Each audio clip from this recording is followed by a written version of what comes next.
Amós capítulo 4, versículo 12 diz assim: portanto, assim te farei, ó Israel, e porque isto te farei, prepara-te, ó Israel, para te encontrares com o teu Deus. Amém? Agora vamos lá para o Gênesis. Você que está em casa cultuando com a gente através da nossa transmissão, por favor, também tome sua Bíblia, abra em nome de Jesus, Gênesis capítulo 3, versículo de número 1.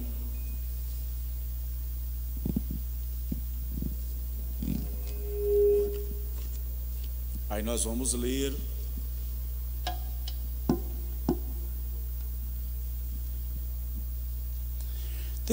para reduzir a leitura, vamos ler do versículo de número 8 até o versículo de número 10.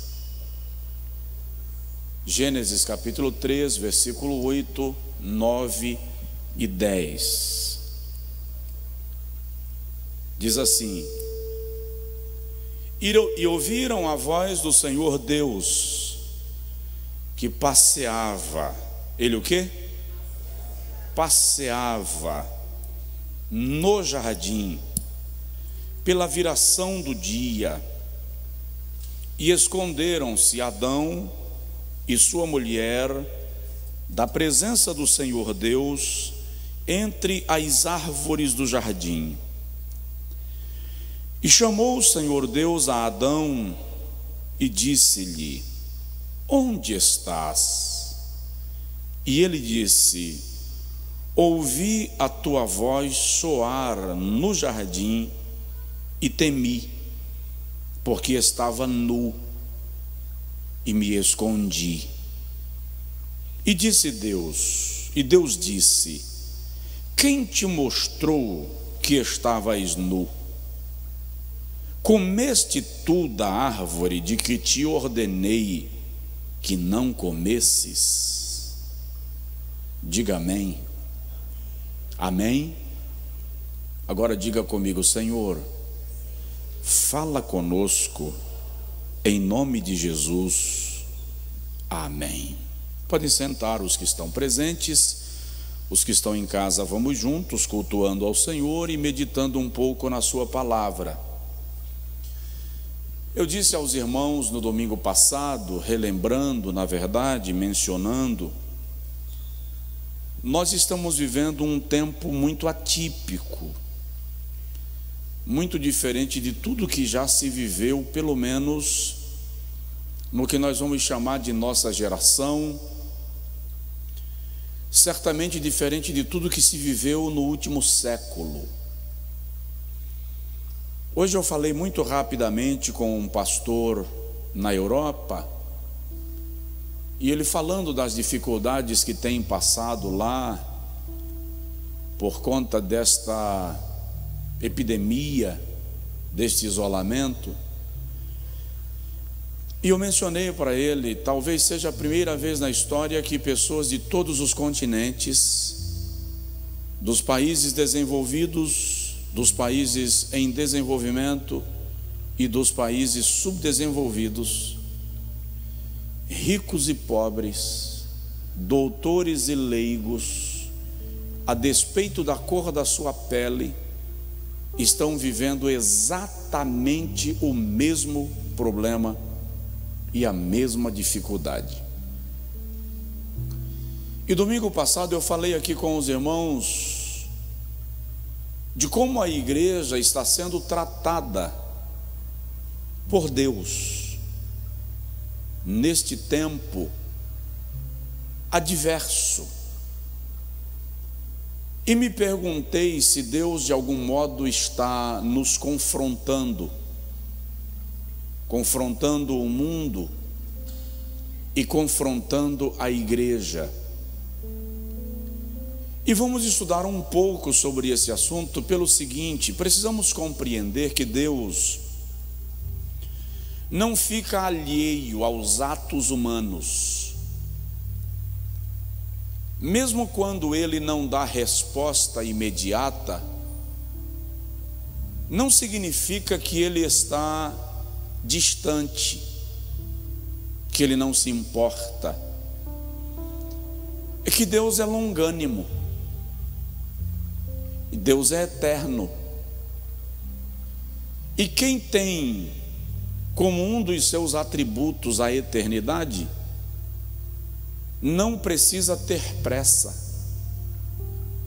porque Ele está acima do tempo, além do tempo, e controla o tempo. No domingo passado eu falei com os irmãos sobre como Deus enviou para Israel, sobre Israel, 5 juízos, no propósito de provocar na nação arrependimento. E depois de cada um dos juízos que ele envia, ele diz assim: contudo, vós não vos convertestes a mim.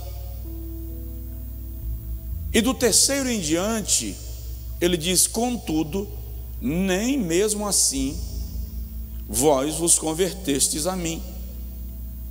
Deus estava confrontando Israel e ele diz: já que por meio dos juízos vocês não se converteram, vocês não se tocam, então se preparem, porque agora eu venho pessoalmente. Prepara-te, ó Israel, para te encontrares com o teu Deus. E como eu disse,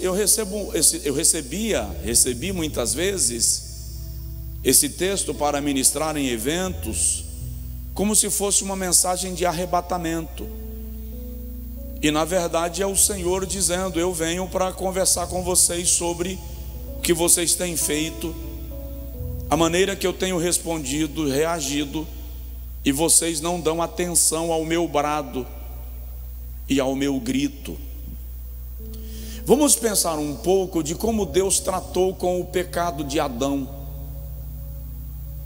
de como Deus confrontou Adão. Porque, regra geral, o que nós imaginamos é uma conversa rápida entre Deus, Adão e Eva, e aí Deus está muito chateado, expulsa Adão do jardim. E expulsar ali, vem logo a nossa cabeça meio nordestina: sai daqui, pedra ruim, você esculambou, você bagunçou, meio que a pontapé, empurrão. E não é isso. A confrontação de Deus com Adão e Eva vai nos ensinar algumas coisas da natureza divina e de como Ele lida conosco, intolerante ao pecado, porque a sua santidade não permite Deus residir com o pecado. Mas o homem continua sendo alvo, foco, objeto do amor de Deus de modo muito especial. E quando nós folheamos a Bíblia Sagrada, nós vamos perceber que todas as vezes que Deus trata com a humanidade, Ele contempla 2 homens. Todas as vezes que Deus trata com a humanidade, Ele contempla 2 homens: Adão e Cristo. Adão representa a humanidade decaída, pecadora, afastada de Deus e do seu plano original. Cristo representa a humanidade restaurada, caminho de salvação e perdão. Ele é aquele que superou o pecado da humanidade para dar àqueles que se arrependem caminho de salvação, esperança de vida eterna. Alguns estudiosos chamam Adão e Cristo de primeiro Adão e segundo Adão, embora alguns outros não admitam que Jesus seja chamado de segundo Adão, visto que o primeiro traz a referência da queda, do desmantelo, do desmoronamento. Mas é muito importante ressaltar nesta reflexão que quando Paulo escreve a sua carta aos Romanos, sem dúvida a mais rica carta em exposição doutrinária, no capítulo de número 5, do versículo 1 até o versículo 11, Paulo faz um paralelo entre a lei e a graça. E do versículo 12 ao versículo 21, ele faz um paralelo entre Adão e Cristo. E Paulo quer nos fazer compreender que a lei foi causada, ocasionada, provocada por causa do pecado de Adão. Justamente porque Adão pecou, a lei se tornou necessária. Enquanto que a graça é revelada, é manifestada por causa de Cristo. Na sua dissertação de Romanos 5, Paulo mostra para nós, de maneira muito profunda, que a lei dependia da capacidade do homem em cumpri-la integralmente, enquanto que a graça só depende da capacidade de Deus de amar ao homem perfeitamente, plenamente, profundamente e sacrificialmente. E quando o apóstolo vai discorrendo na sua dissertação e começa a fazer o paralelo entre Adão e Cristo, a partir do versículo de número 12 de Romanos 5, ele revela que exatamente onde Adão fracassou, Cristo prevaleceu. A ponto de no versículo 20, Paulo dizer que onde abundou o pecado, superabundou a graça. Agora, vamos buscar compreender a relação de Deus com Adão. Como Deus na relação com Adão já revela a graça. Porque algumas pessoas pensam que a graça só surge no Novo Testamento. A graça não é um sentimento que brota em Deus a partir do Evangelho de Mateus. A graça é um atributo natural da pessoa de Deus. Está manifestado em toda a Bíblia. Por exemplo, vamos começar pensando na criação do homem. E se você for o tipo que anota o que o pregador diz, anote aí algo como criado pelo dedo de Deus. Adão foi criado de modo muito especial pelo dedo de Deus, moldado de modo muito especial pelo dedo de Deus. No Salmo de número 51, o salmista diz assim: eis que em iniquidade fui gerado, e em pecado me concebeu a minha mãe. Esse é o textuário de todos os homens, todos formados, gerados em pecado. Ninguém foge desta premissa.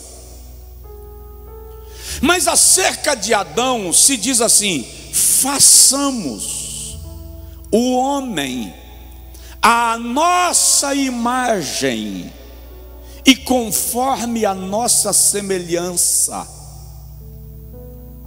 Com quantos demais homens são gerados e formados em pecado?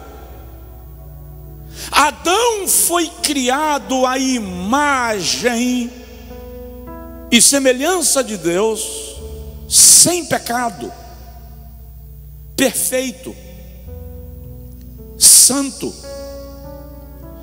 Eclesiastes capítulo de número 7, versículo de número 29, diz assim: Deus criou o homem perfeito.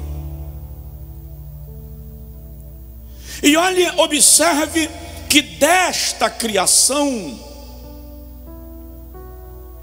Adão, cujo nome significa homem vermelho, diferente do que os pintores da Idade Média pensavam, Adão não era loiro. Homem vermelho aqui indica pele escura, pele morena, cor do barro.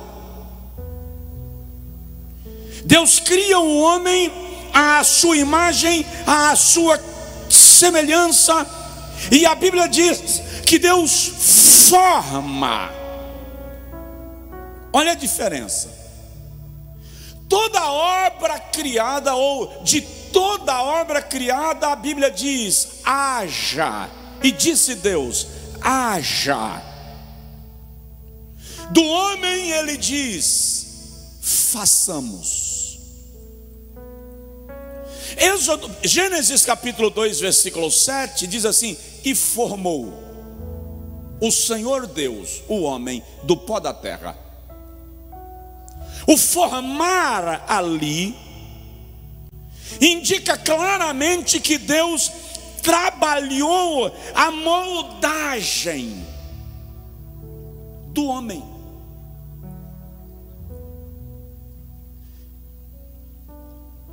Literalmente, ele sai da sua posição, desce, e do barro ele trabalha o formato. Êxodo capítulo 4, versículo 11.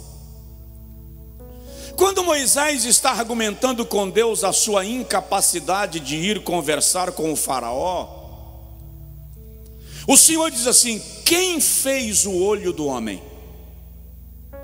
E quem fez a boca do homem? E quem fez o nariz do homem? O que Deus está dizendo ali é: quem moldou, quem desenhou, quem estabeleceu o formato? O homem foi criado pelo dedo de Deus, como um artesão que molda a sua obra, que cuida dos detalhes da sua arte. O homem foi criado de modo especial por Deus, à sua imagem e conforme a sua semelhança. Deuteronômio, capítulo de número 4, versículo de número 32, o Senhor diz assim: agora pois, pergunta aos teus ancestrais, aos teus antepassados, aos tempos passados, que te precederam desde o dia em que Deus criou o homem sobre a terra, desde uma extremidade do céu até a outra, se sucedeu jamais coisa tão grande como esta, se jamais se ouviu coisa como esta. Salmo de número 119, versículo de número 173. O salmista, celebrando a Deus acerca da sua grandeza, diz assim: venha a tua mão me socorrer, porque eu escolhi os teus preceitos. Salmo 139, versículo 15 e 16, o salmista diz: quando eu ainda era informe, embrião, sem forma, no ventre da minha mãe, o Senhor já me contemplava. Os meus dias estão escritos na palma da tua mão. A referência ali é de Deus criando o homem e imprimindo no homem a sua impressão digital. É de Deus modelando no homem aquilo que ele queria estabelecer como código de informações dentro do homem. Você foi criado de modo especial. Não é por acaso que a Bíblia Sagrada diz que o homem é a coroa da criação. Observe, nem dos anjos se diz criado à imagem e semelhança de Deus, nem dos anjos. Aliás, tem uma corrente judaica de pensamento que entende que a revolta de Lúcifer, o fogo do orgulho do querubim, surgiu justamente por causa do modo como Deus criou o homem. Porque uma análise de Gênesis 1 vai mostrar para nós que o exército dos céus foi criado no segundo dia da criação. Então, quando Deus cria o homem, os anjos já estavam lá.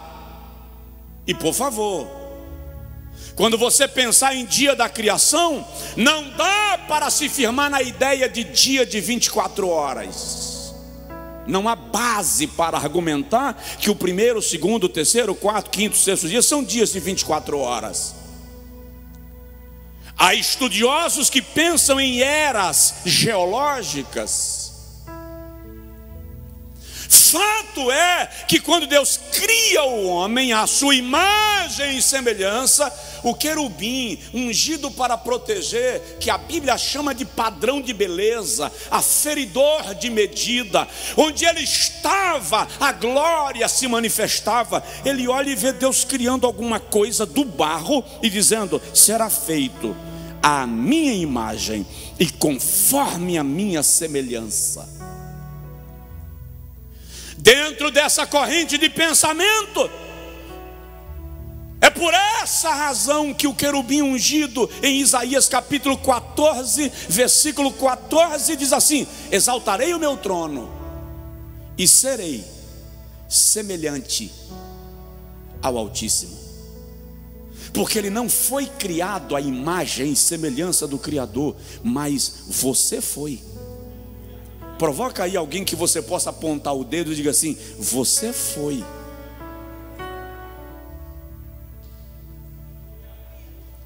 Não é por acaso que o homem se torna o alvo dos ataques de Satanás,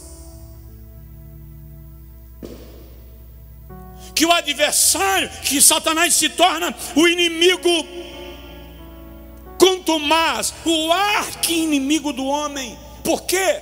Porque cada animal foi criado à sua imagem, à sua espécie. Porque os anjos foram criados segundo o pensamento de Deus, de acordo com a sua espécie. Mas o homem foi criado segundo a imagem e semelhança de Deus.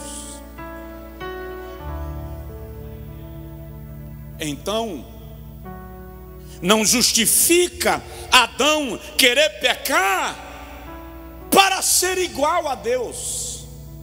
Note que Adão cai exatamente onde o querubim caiu, querendo ser semelhante a Deus. Mas Adão já havia sido criado à imagem de Deus. Ele não precisava ambicionar aquela posição. Vamos lá, estamos falando de confrontação. Vamos compreender que o Criador deu a Adão alguns privilégios que ele não deu a ninguém mais. Já parou para pensar nisso? Como, por exemplo, criado à imagem e semelhança. O que significa ser criado à imagem e semelhança do seu Criador? Deus deu ao homem natureza espiritual. As plantas morrem, cessou sua existência. Os animais morrem, cessou a sua existência. O homem morre e a sua existência não cessa, porque ele tem natureza espiritual. O pó volte à terra como era, e o espírito volte a Deus que o deu. o nosso desejo de cultuar, a nossa expressão de adoração, a fé, os valores espirituais que temos revelam a nossa natureza espiritual.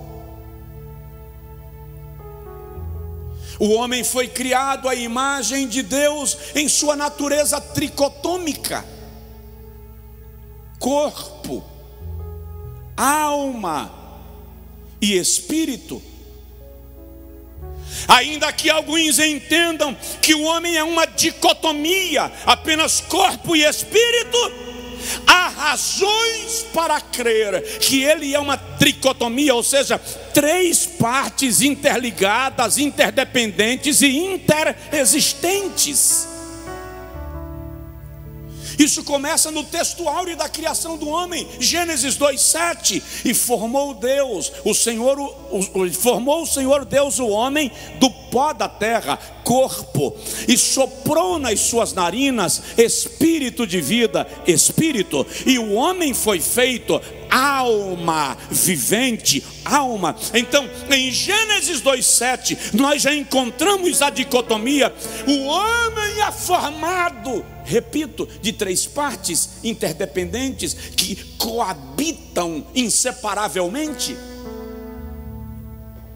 Daí a Bíblia dizer que só a palavra é quem vai até a divisão da alma e do espírito. Hebreus 4:12.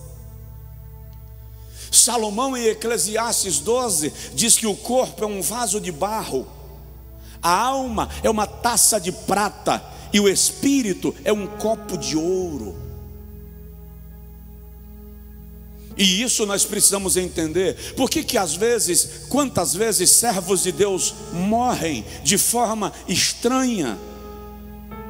Porque quem tem na mesa um vaso de barro, uma taça de prata e um copo de ouro, quando a mesa vira, não se preocupa com o vaso de barro mais do que com o copo de ouro, porque o copo de ouro tem mais valor que o vaso de barro, a taça de prata tem mais valor que o vaso de barro. Ou seja, para Deus, ainda que o meu corpo importa, mais importa o meu espírito.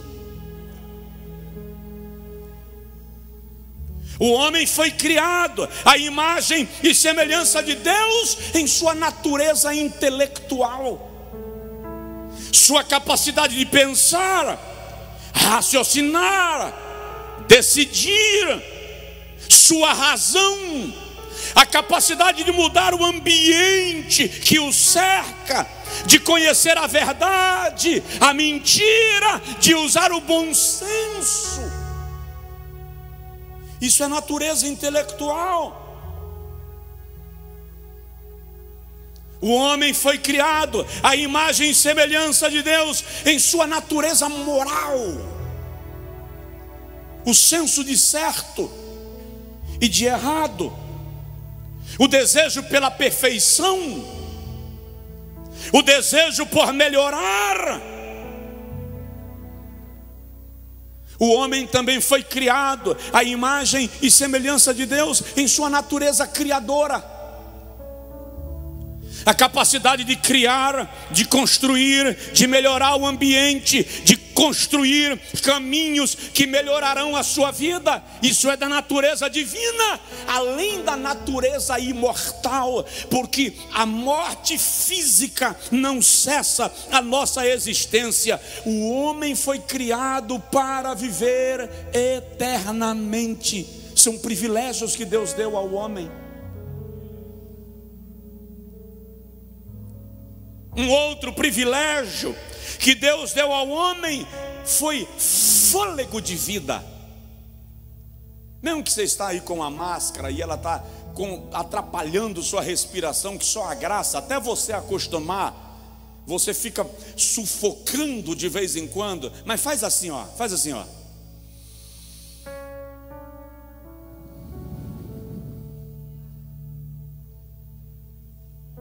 Quanto custa? Quanto vale isso? Vale tanto que você está usando máscara.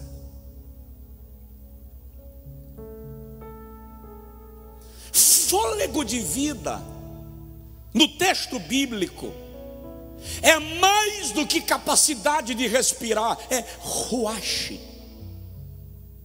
espírito de vida. Quando Deus molda o boneco de barro e chega diante dele e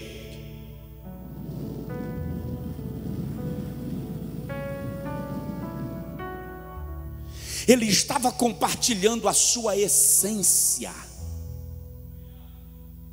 ele estava compartilhando o seu interior, a sua vida. E isto é privilégio. Além de criar o homem à sua imagem, à sua semelhança, e de compartilhar com o homem a sua vida, o seu fôlego de vida, Deus dá ao homem um terceiro privilégio: habitação. Os animais foram criados e estabelecidos para viver. Toma conta do território, a ermo. Mas para o homem Deus estabeleceu morada. Porque o homem precisa de referência. E olha que coisa extraordinária: de toda árvore e vegetação que nasce na terra, a Bíblia diz que o Senhor fez brotar. E o Senhor fez brotar erva. E as árvores, a Bíblia diz que o Senhor diz: produza a terra árvores frutíferas. Mas o Éden não brotou. O Éden, a terra não produziu. Se o irmão lê o Gênesis capítulo de número 2, vai encontrar quando a Bíblia diz no versículo 8: e o Senhor Deus plantou um jardim no Éden. Éden não é o lugar, não é o jardim. Éden é a região. O Senhor planta um jardim para o homem no Éden. Aqui vem outra beliscada na inveja de Satanás. O diabo morre de inveja de você. Porque se Deus plantou, a expressão bíblica dá a entender que ele trouxe aquilo que nós chamamos de amuda. Ele pegou essa árvore em algum lugar e trouxe e plantou no Éden. Trouxe de onde? Leia Ezequiel, capítulo de número 28. Leia Ezequiel, capítulo de número 28, versículo de número 12 ao versículo 14. E você vai entender que a Bíblia diz que o querubim ungido, que nós conhecemos como Satanás, habitava no Éden, jardim de Deus. No capítulo 31 de Ezequiel, versículo 8 e 9, Ezequiel repete isso. Diz que esse querubim, que era feridor de medida, padrão de perfeição, referência de glória, referência de louvor, morava no Éden.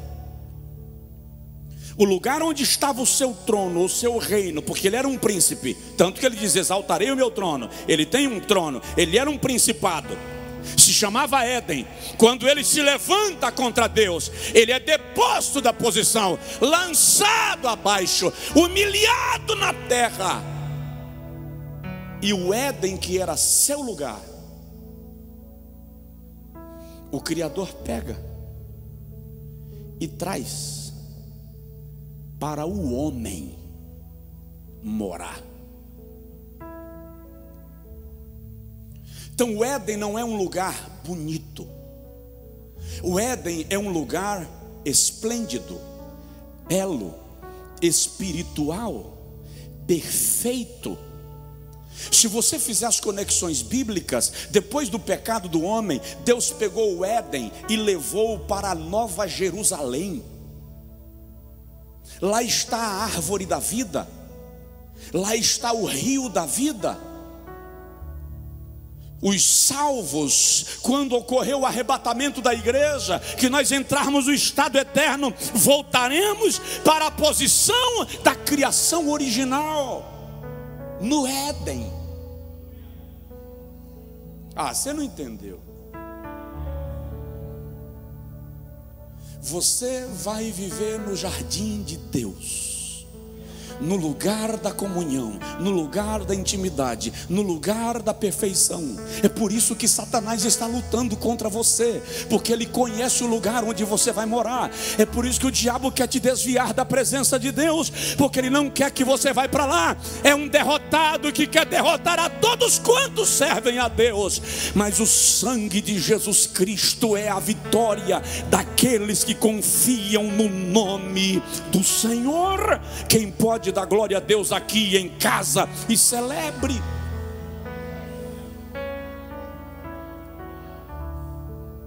Por que eu estou dizendo isso? Para te dizer que não valia a pena Adão largar mão de tudo que recebeu de Deus por uma proposta via serpente.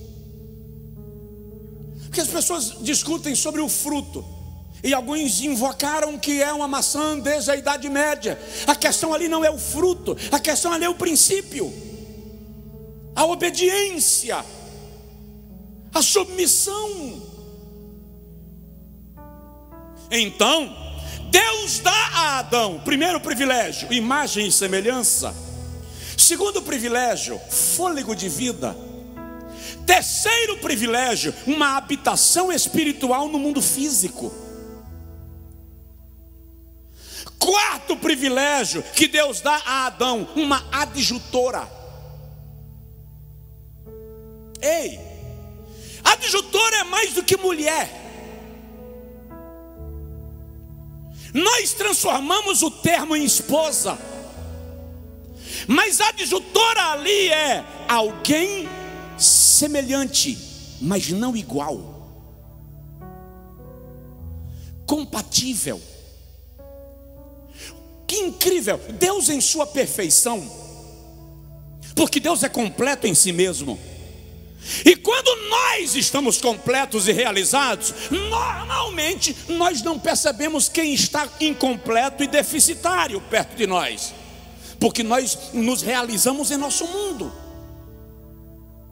Mas Deus olha para Adão e percebe que havia uma necessidade em Adão que não poderia ser suprida apenas com a presença do próprio Deus. Não era uma necessidade espiritual, era uma necessidade psicológica, social, emocional, física, que não se resolveria na oração. Porque ele precisava conviver com alguém com quem ele compartilharia a sua realidade de vida. Aí Deus faz Adão dormir. E o tradutor da língua portuguesa quis economizar carne e diz que Deus tirou de Adão uma costela, mas o termo hebraico não é costela, é metade. É como se Deus tivesse dividido Adão pela metade, puxou uma metade para o lado de cá e fez outra metade completar o corpo de Adão, e aquela outra metade que estava aqui ele também completou, e daquela essência ele não fez alguém igual, ele fez alguém semelhante, mas diferente. Em todos os aspectos diferentes. Mas olha que paradoxal, é semelhante, mas não é igual.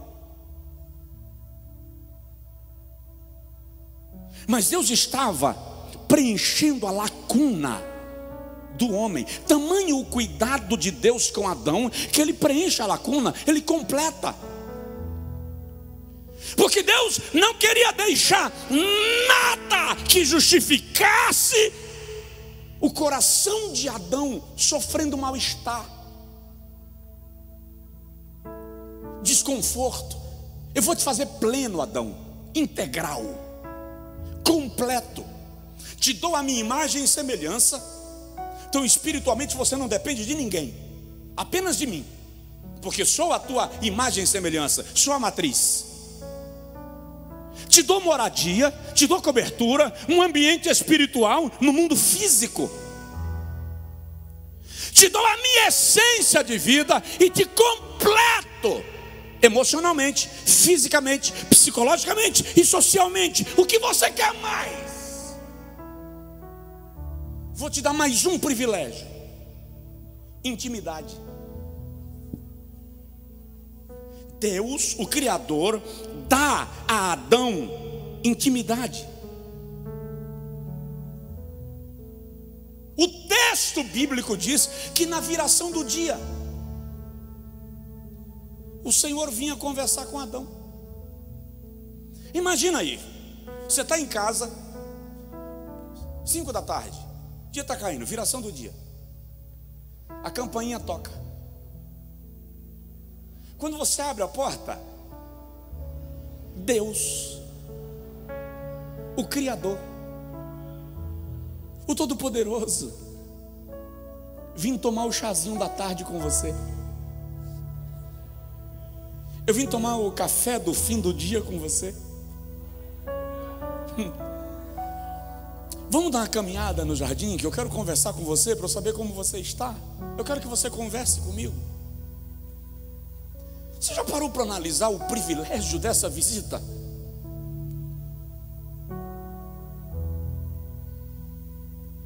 Adão tinha tudo isso, não dava para argumentar. Deus me criou, foi embora, me largou de mão e por isso eu não sabia o que fazer quando a serpente chegou. Não, não é verdade.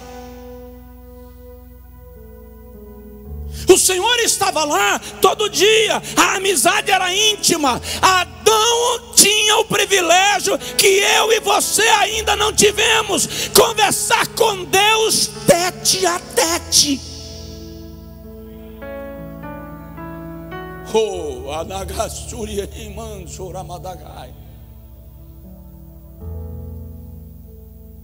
A relação era íntima, a relação era especial. Então vem uma pergunta: por que pecar?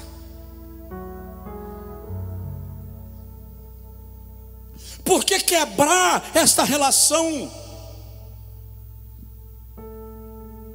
Estou dizendo isso tudo e chego já quase terminando, para lembrar que nada justifica. Tudo era perfeito, estava tudo pleno, e Adão falha exatamente onde precisava acertar. Porque olha que coisa, e olha a manobra do diabo. Gênesis capítulo 2, versículo 16 e 17. E aqui eu tenho uma informação para dar, que se as mulheres não derem glória a Deus é porque realmente não entenderam. Gênesis capítulo 2, versículo 16 e 17, o Senhor chega para Adão e diz assim: de toda a árvore do jardim poderás comer. Conjugação verbal aqui é importante. De quantas árvores? Todas. Somente da árvore do conhecimento do bem e do mal, dela não comerás. Os pregadores dizem comereis, não é comereis. É segunda pessoa do singular, tu. Não segunda pessoa do plural, vós. Aquela proibição não estava sendo dada ao casal, estava sendo dada a Adão. É só ler o texto para você ver que Eva ainda não havia sido criada quando a ordem foi dada. É por isso que quando Eva come do fruto não acontece nada, e quando Adão come, os olhos de ambos se abrem, porque a responsabilidade não era de Eva, a responsabilidade era de Adão.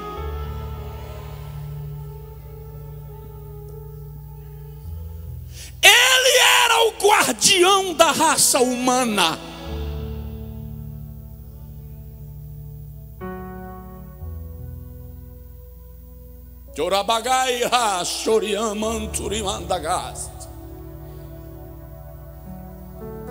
Ele ele só tinha que cumprir. E o texto diz que Eva pegou do fruto e trouxe a Adão. Ei! Eu e tu aprendemos que Eva comeu e convenceu Adão a comer. Não. Ela pegou do fruto e trouxe a Adão e comeu na presença dele. Está escrito. Está escrito. Gênesis capítulo 3. Ele só tinha que dizer: Eva, come não, que Jeová proibiu. Versículo 6. E viu a mulher que aquela árvore era boa para se comer, e agradável aos olhos, e árvore desejável para dar entendimento. Tomou do seu fruto e comeu, e deu também ao seu marido, e ele comeu com ela. Os textos mais antigos dizem: ela tomou do fruto e comeu com ele. Ela trouxe. Tecnicamente, Eva pegou, e eu estou desarrumando a mesa. Eva pegou, chegou perto de Adão: olha, que fruto gostoso, a gente nunca comeu desse. E olha, eu recebi uma visita que diz que a gente pode comer, que a gente vai ficar igual a Deus. E Adão sabia, e pega o fruto e come juntamente com ela. Ele só tinha que acertar exatamente onde falhou. Ele só tinha que não comer o que Deus disse não come. Recebe lá. O que Deus te disse não negocia. É não.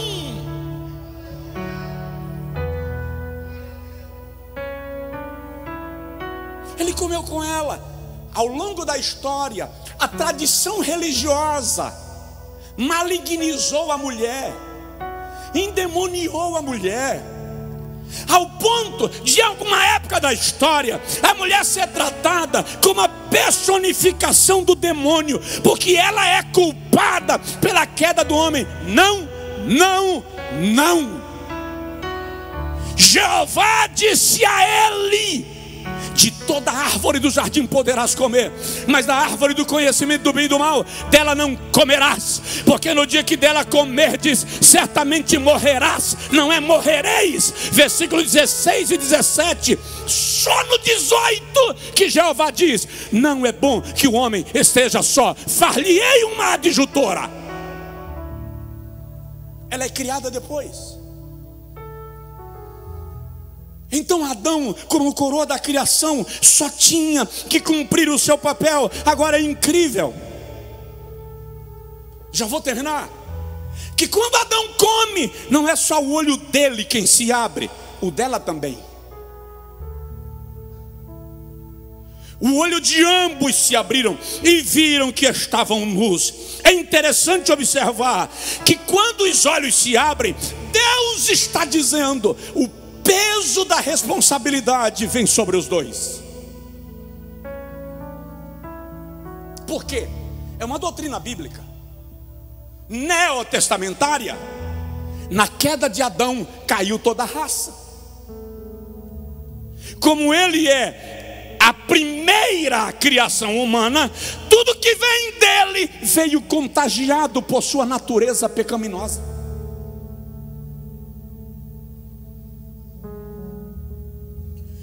Por que Deus escolhe uma mulher para trazer Jesus? Por que Deus não fez Jesus chegar na terra como o Superman, caiu num raio? Porque embora ela tenha comido do fruto com Adão, ela não tinha a informação da proibição. Então Deus manteve a mulher como uma, desculpe, eu vou usar um termo vulgar aqui, uma carta na manga. Porque Deus só poderia redimir a humanidade através da própria humanidade. Então Adão peca, é responsável pelo pecado, mas a mulher não viu a ordem, e Deus diz assim: da semente da mulher suscitarei o varão. O que Deus está dizendo é: Satanás, eu dei a ordem para Adão, ela não sabia, então da própria humanidade eu vou trazer alguém, homem, que vai esmagar a tua cabeça e redimir a humanidade. Aleluia. Agora observe que chega o momento, Deus não deixa passar em branco. Porque Deus viu do céu quando Adão comeu o bendito do fruto. E ele podia fazer o seguinte: dei tudo pro cara. E ele ainda faz uma trairagem dessa, infeliz. Larga de mão. Deixa o universo pegar fogo, depois eu mato tudo. Ele não fez. Ele vem. O Criador vem. O relato bíblico dá a entender que Adão e Eva não pretendiam resolver o problema, não pretendiam confessar.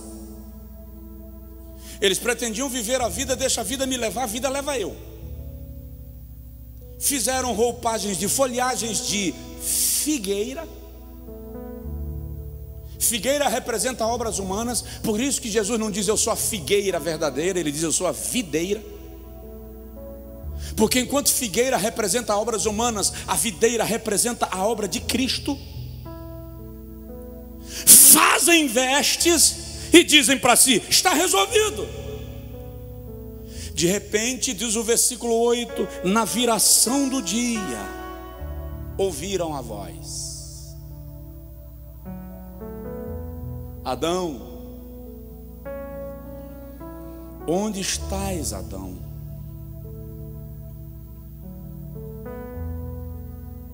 E Adão se esconde. E quando Adão se esconde, a Bíblia diz no versículo 8 que Deus, olha só, e o Senhor Deus passeava. Não, Deus não está nervoso. Deus não está carregado de ira, querendo esmagar o crânio de Adão. Deus está passeando no jardim. Sabe o que é isso? Aquele mesmo trajeto que a gente fazia todo dia, agora Deus está fazendo sozinho. Como se dissesse, cadê você que não veio caminhar comigo hoje? Quanta gente que está me ouvindo agora, que deixou de caminhar com Deus, e Deus está caminhando no mesmo lugar que caminhava com você sempre, e está dizendo, onde você está, que você não aparece para caminhar comigo? Onde você está, que você não aparece para o nosso relacionamento diário? Deus não está carregado de ira, Deus não está carregado de revolta. Ele vai caminhando no jardim, e no versículo de número 10, ele encontra Adão. E Adão diz assim, Senhor, eu ouvi tua voz. Eu não vim caminhar porque eu não ouvi, eu ouvi tua voz, mas eu vi que eu estava nu e tive medo. Agora vem a confrontação. E como é que você viu que estava nu? Porque Deus conhecia o código. Como é que você sabia que estava nu? Comeste do fruto que eu te ordenei que não comesse? Então Adão começa o seu jogo de atribuição de culpa, que ele diz assim, não é bem assim, eu comi. A mulher que o Senhor me deu trouxe o fruto. Aí o Senhor chama Eva e diz, Eva. Aí Eva diz assim, eu fui enganada. A serpente me enganou. A serpente veio para a reunião de confrontação. O pecado está cometido. Não dá para revertê-lo fingindo que ele não ocorreu. Vamos tratá-lo. A serpente, o Senhor diz, maldita tu serás entre todos os animais domésticos.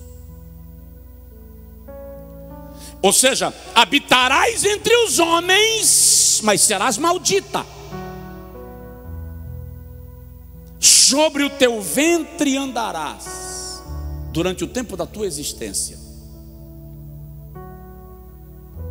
Pó comerás, Ou seja, habitarás embaixo da terra, porque não podes conviver sobre ela.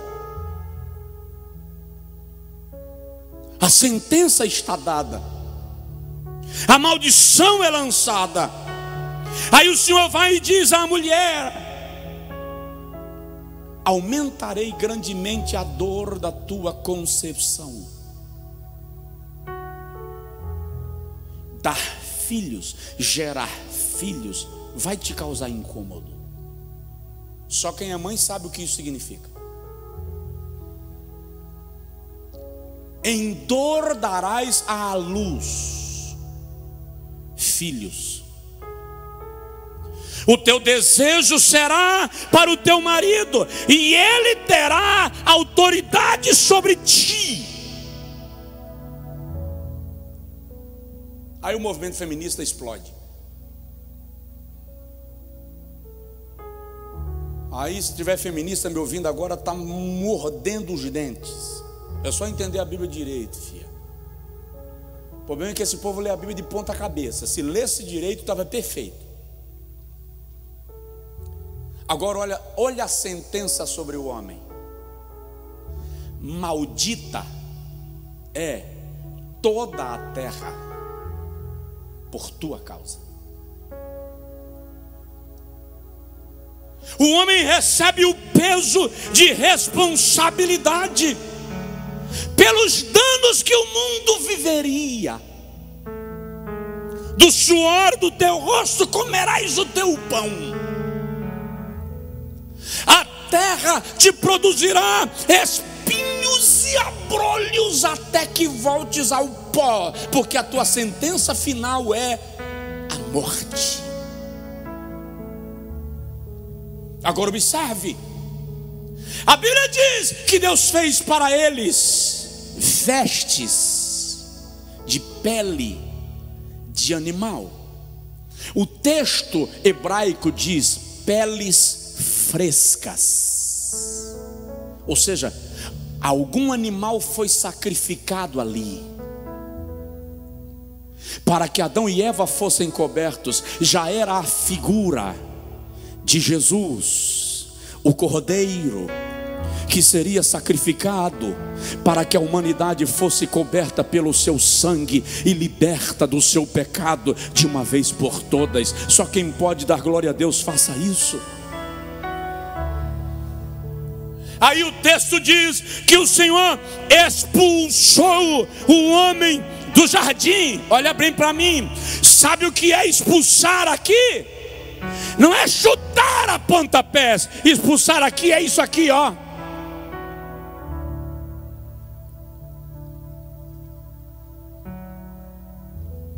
Mudou de lugar. E por que mudou de lugar? Quando Deus tirou Adão do Éden, do jardim do Éden, olha bem para mim, não foi punição, foi cuidado. Deus não tirou Adão do Éden como castigo, tirou como proteção, para que não coma também da árvore da vida e viva eternamente no estado que se encontra. O plano da redenção começa a ser executado lá. Quando Deus tira Adão do Éden, Ele está dizendo: eu não vou permitir que a minha imagem e a minha semelhança viva para sempre na ruína. O mais extraordinário é que o plano da redenção já estava pronto. Jesus já é cordeiro morto desde a fundação do mundo.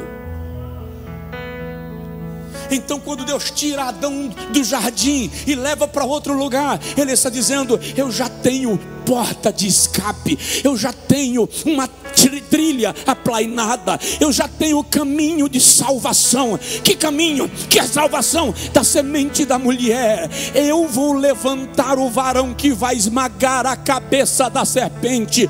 Só quem entendeu vai dar glória a Deus. Jesus, Jesus, Jesus, Jesus Cristo, a semente da mulher, abriu caminho de volta para o jardim.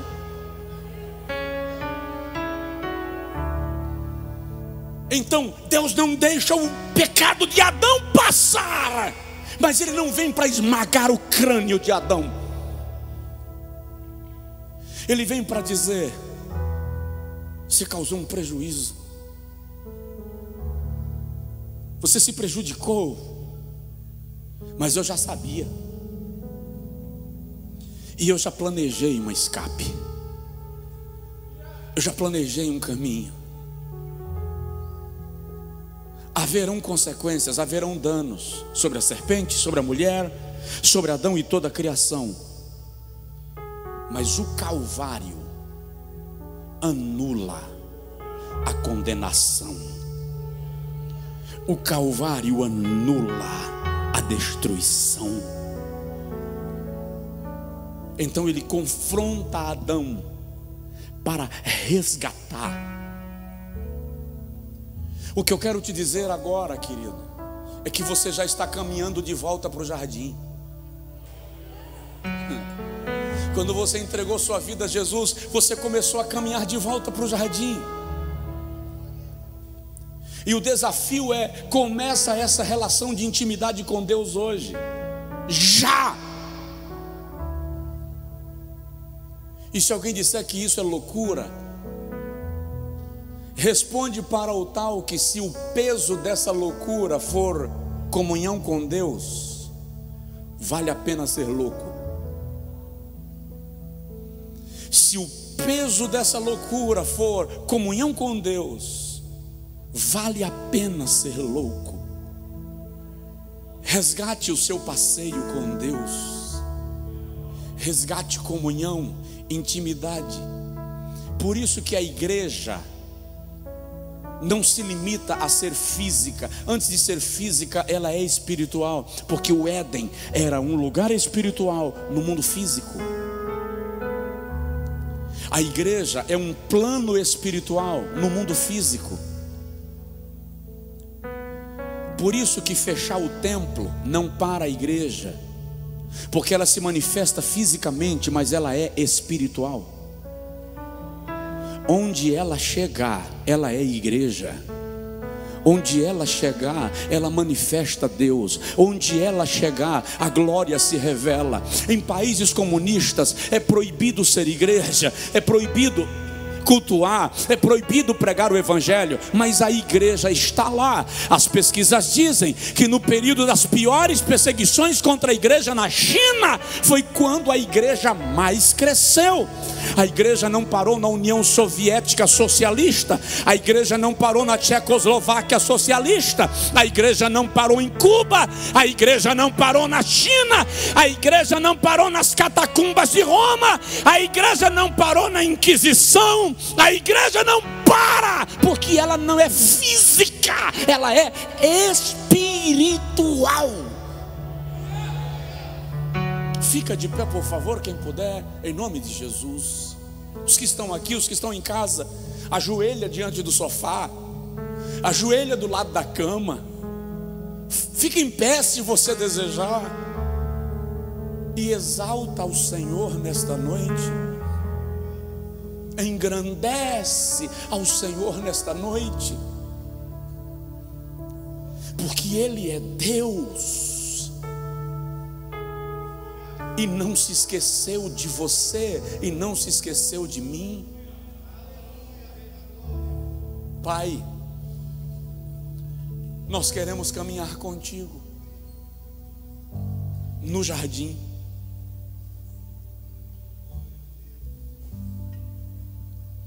Nós queremos desenvolver relação íntima, voltar a ouvir tua voz, e queremos não nos escondermos de ti, porque não estamos mais cobertos de folhagens de figueira, estamos cobertos pela pele do Cordeiro, sacrificado no jardim por nós. Agora, Senhor, eu imploro, eu rogo, nós rogamos que a tua palavra seja aplicada em nosso coração e haja uma operação de resgate. Faz com que cada homem e mulher entenda que nós não fomos expulsos da tua presença, nós somos retirados do jardim para não eternizar a situação de queda, mas o plano de resgate já estava pronto e já estava em andamento.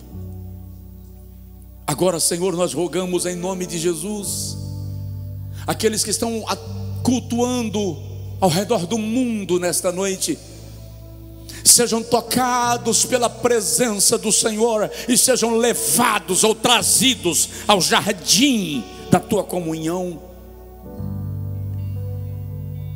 Aqueles que estão afastados deste convívio contigo, aqueles que estão desolados desse convívio contigo, sejam agora convencidos pelo Espírito Santo e atraídos à tua presença, em nome de Jesus, em nome de Jesus, em nome de Jesus.